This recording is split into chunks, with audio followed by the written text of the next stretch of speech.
अशोक गहलोत जी, गोविंद सिंह दोतासरा जी, सचिन पायलट जी, stage पे Congress party के सब वरिष्ठ नेता, हमारे प्यारे कार्यकर्ता, भाइयों और बहनों, प्रेस के हमारे मित्रों, आप सबका यहां बहुत बहुत स्वागत। इतना जोश है आप में, बहुत अच्छा लगा यहां आकर।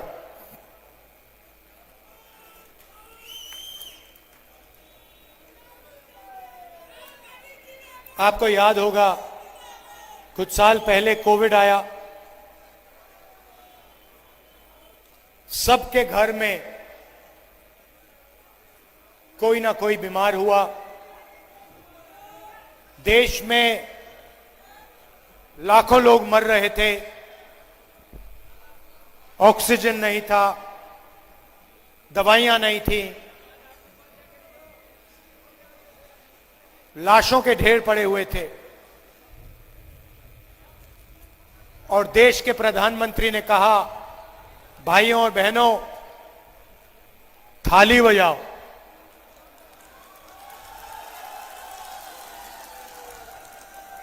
पहले कहा थाली बजाओ, उसके बाद जैसे आपके मोबाइल फोन की लाइट ऑन है, नरेंद्र मोदी जी ने कहा लाइट ऑन करो मोबाइल फोन की।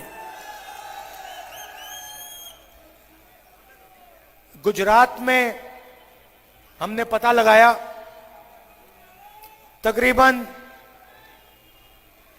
3-3.5 लाख लोग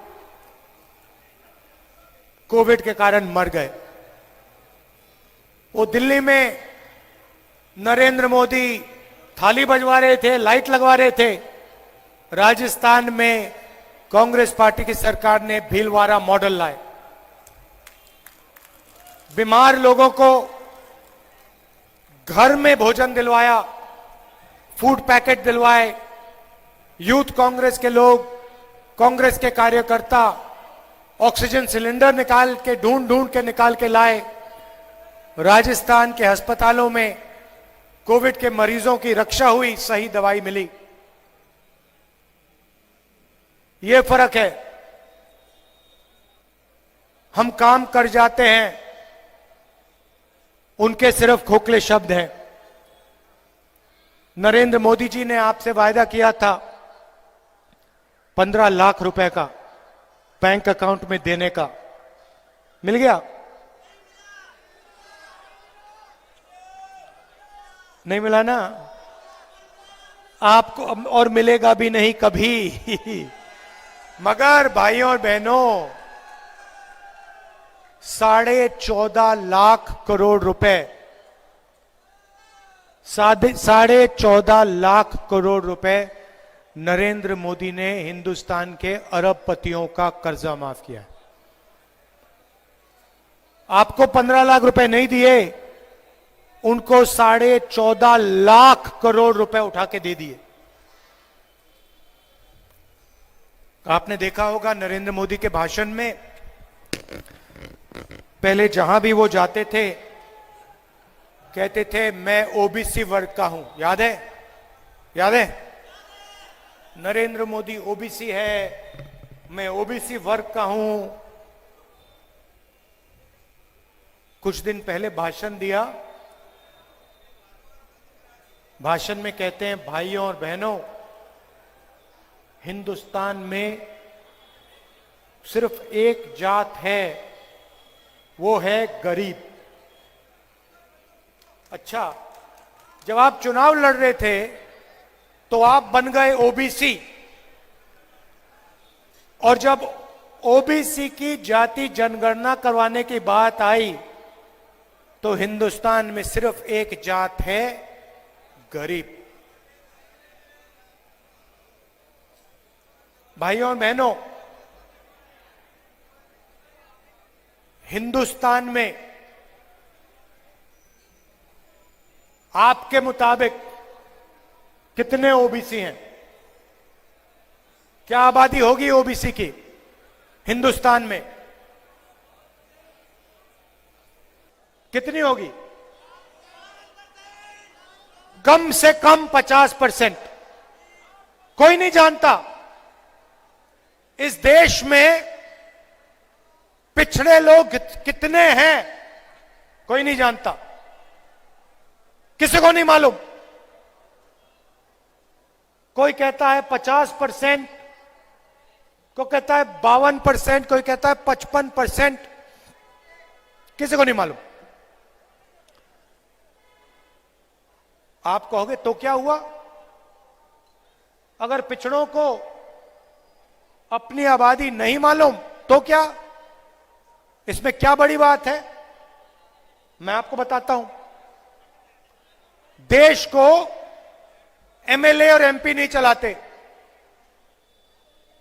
किसी भी बच्चे से पूछ लो, 10 साल के बच्चे से पूछो क्या करना चाहते हो, आपको बताएगा आईएएस में जाना चाहता हूं। बताएगा नहीं बताएगा?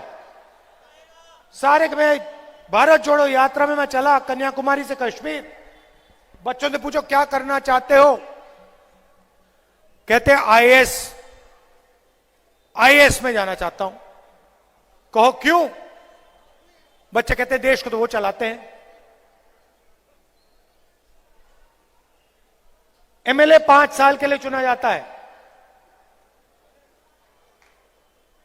एमएलए बदल जाते हैं, आईएएस ऑफिसर कभी नहीं बदलता। एक बार आईएएस ऑफिसर बन गया, मानो बन गया, खत्म हो गया काम। देश को आईएएस ऑफिसर चलाते हैं। हिंदुस्तान के बजट को 90 लोग बांटते हैं।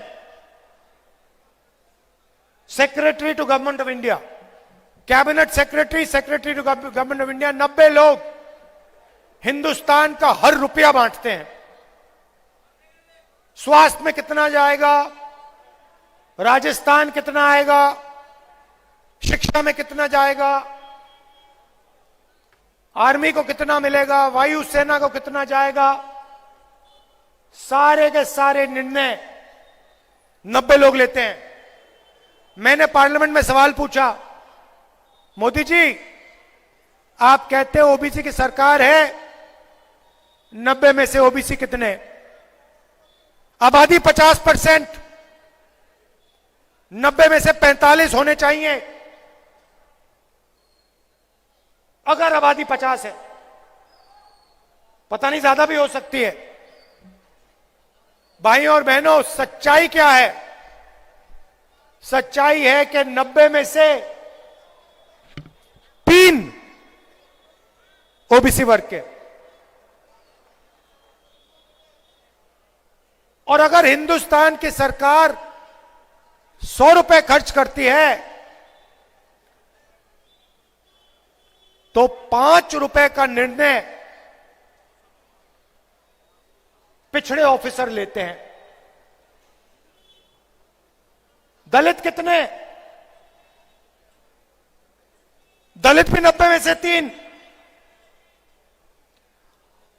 और अगर हिंदुस्तान की सरकार 100 रुपए का निर्णय लेती है तो दलित 1 रुपया का निर्णय लेता है।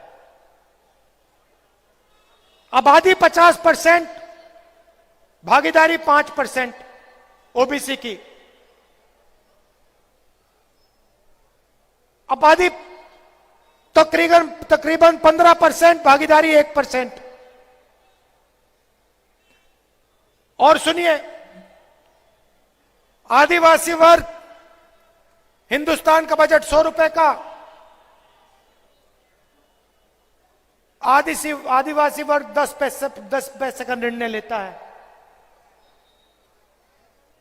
कहां है भागीदारी ओबीसी की? कहां है भागीदारी दलित की? कहां है भागीदारी आदिवासी की? यह सवाल मैंने नरेंद्र मोदी के सामने पार्लियामेंट हाउस में पूछा। अब नरेंद्र मोदी नहीं चाहते और बीजेपी के लोग नहीं चाहते कि देश के पिछड़े लोगों को पता लग जाए उनकी आबादी कितनी। क्यों? अगर जाति जनगणना में आ गया कि पिछड़ों की आबादी 50% है तो फिर भागीदारी 5% की कैसे रहेगी? फिर भागीदारी बढ़ानी पड़ेगी। इसलिए मेरे भाषण के एकदम बाद, पार्लियामेंट हाउस में भाषण देने के एकदम बाद नरेंद्र मोदी जी कहते हैं हिंदुस्तान में जात नहीं है, सिर्फ एक जात है, वो है गरीब। नरेंद्र मोदी जी, आप 12 करोड़ की गाड़ी में घूमते हो, 12,000 करोड़ का आपका हवाई जहाज है, हर रोज नया कपड़ा पहनते हो, ओबीसी शब्द का आपने प्रयोग किया, मगर जब देश के ओबीसी को जरूरत पड़ी, उनको तब उनकी सच्ची शक्ति दिखाने का टाइम आया, तो आप कहते हो देश में ओबीसी है ही नहीं, देश में दलित है ही नहीं, देश में आदिवासी है ही नहीं, देश में जनरल कास्ट का गरीब है ही नहीं।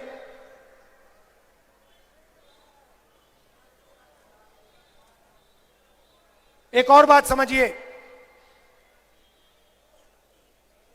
हम हर स्टेट में किसान का कर्जा माफ करते हैं, हर स्टेट में।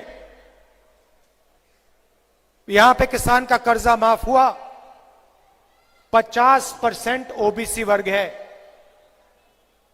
मतलब जितना पैसा हमने किसानों का कर्जा माफ किया, उसका आधा पैसा ओबीसी वर्ग को मिला। यहां पे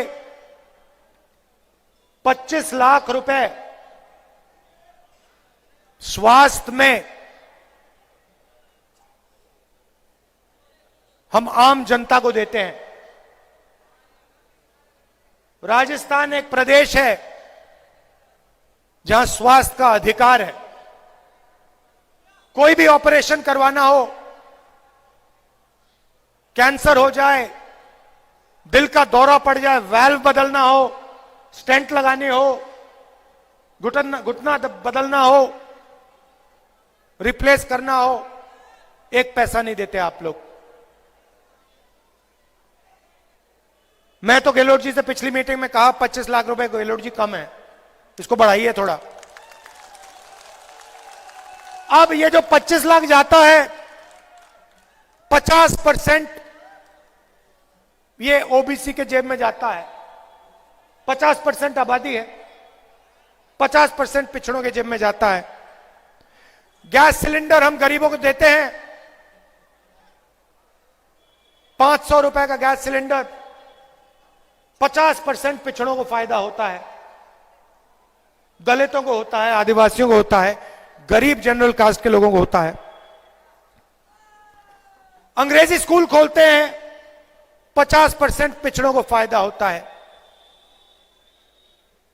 मगर जब नरेंद्र मोदी जी ने 14 लाख करोड़ रुपए कर्जा माफ किया, अरबपतियों का माफ किया, उसमें से पिछड़े कितने थे?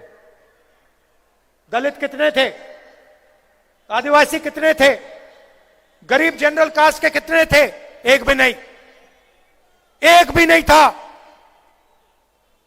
मैं उनकी योजना के बारे में बताता हूं आपको। स्वास्थ्य बीमा योजना, नरेंद्र मोदी उसके बारे में बोलते रहते हैं। मैं आज स्वास्थ्य बीमा योजना आपको समझा देता हूं। पैसा कहां से आता है? जीएसटी से आता है। कौन देते हैं? गरीब जनरल कास्ट के लोग, दलित, आदिवासी, पिछड़े। पेट्रोल खरीदो जीएसटी, खाद खरीदो जीएसटी, पेस्टिसाइड खरीदो जीएसटी, बिजली का बिल अदानी जी को जाता है,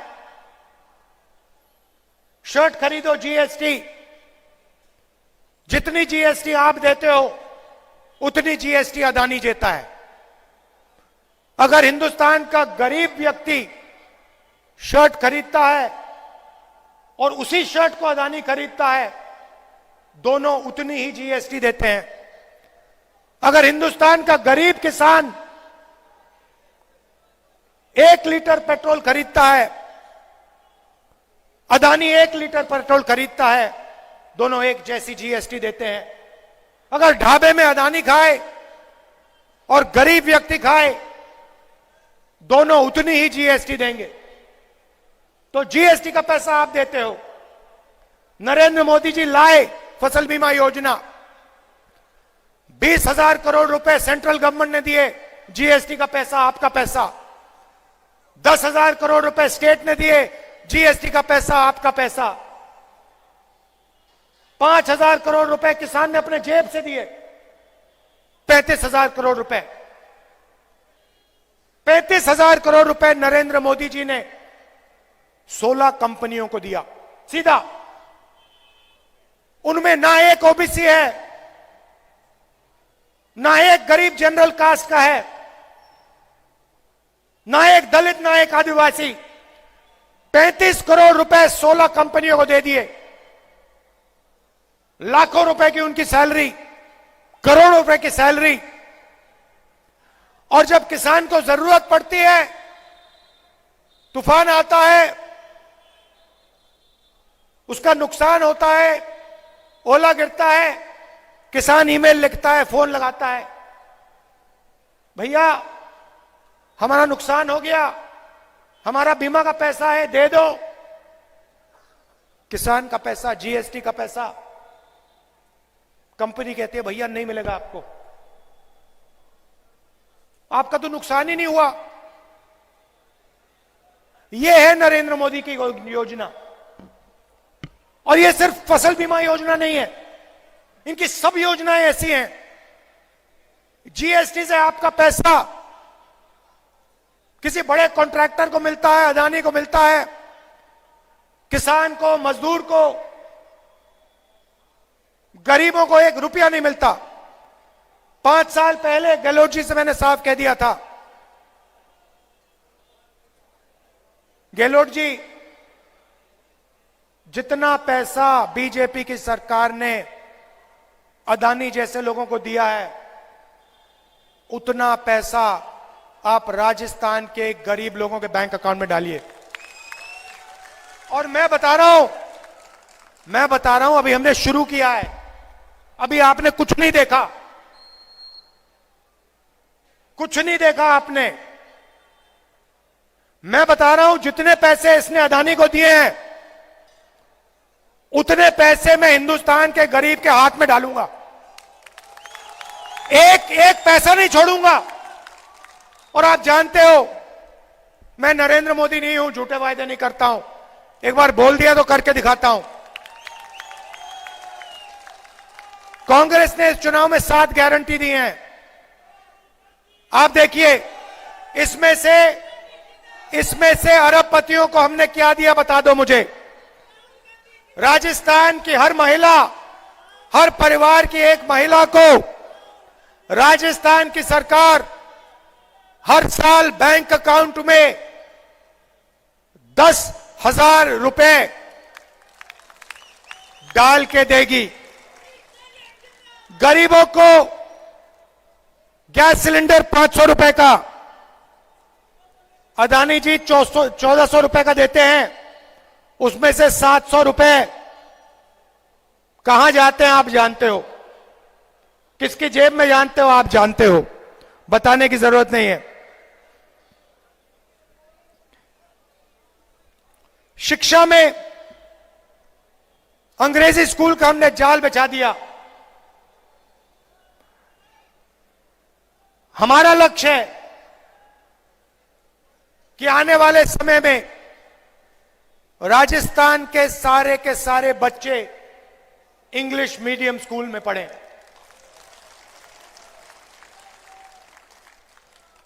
फायदा 50% पिछड़ों को। आप बीजेपी के किसी नेता से पूछ लो, आपको बताएंगे भैया हिंदी सीखो, अंग्रेजी मत सीखो। सिर हिला रहे हैं आप, सही बोला ना? हिंदी सीखो, अंग्रेजी मत सीखो। अरे क्यों ना सीखे? किसान का बेटा अंग्रेजी क्यों ना सीखे? मजदूर का बेटा अंग्रेजी क्यों ना सीखे? क्योंकि वो चाहते हैं कि किसान का बेटा सबसे अच्छी नौकरियां ना ले जाए। वो कॉल सेंटर में काम करना चाहते हैं, अपने बेटे को एंटरप्रेन्योर बनाना चाहते हैं, स्टार्टअप करवाना चाहते हैं, उनके बच्चे कॉल सेंटर में काम करें, उनके बच्चे अमेरिका में जाके बिजनेस खोलें, और किसान के बच्चे, मजदूर के बेटे बेटियां मजदूरी ही करते रहे। नहीं, हम चाहते हैं कि बड़ा से बड़ा सपना किसान का बेटा देखे, मजदूर का बेटा देखे, छोटे दुकानदार का बेटा देखे, अंग्रेजी पढ़े। एक ऐसा दिन आए जब मजदूर का बेटा अमेरिका में जाके बिजनेस खोले, अमेरिका की कंपनी में जाके काम करे, करोड़ों रुपए की सैलरी पाए। हम ऐसा हिंदुस्तान चाहते हैं। ये दो हिंदुस्तान नहीं चाहिए हमें। एक तरफ किसान मजदूर खून पसीना दें अपना, दूसरी तरफ 5-10 उद्योगपति हवाई जहाज में उड़े,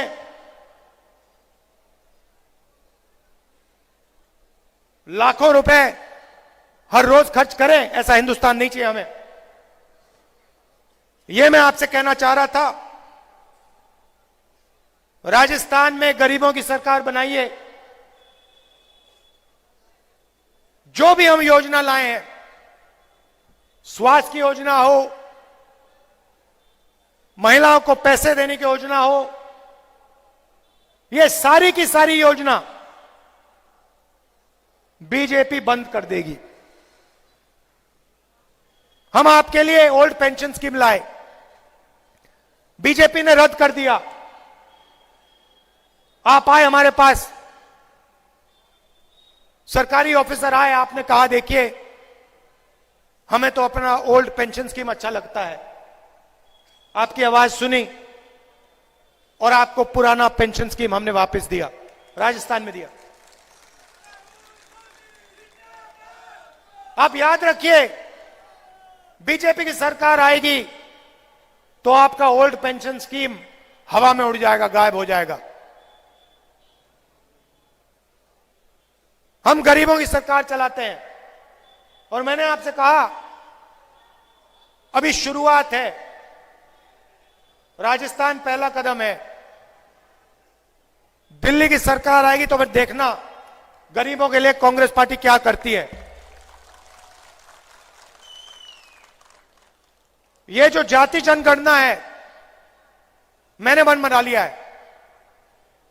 राजस्थान की सरकार आएगी, कास्ट सर्वे यहां पे हो जाएगा, पूरा होगा, और पिछड़ों को हम बता देंगे आपकी इतनी आबादी, आपकी इतनी भागीदारी।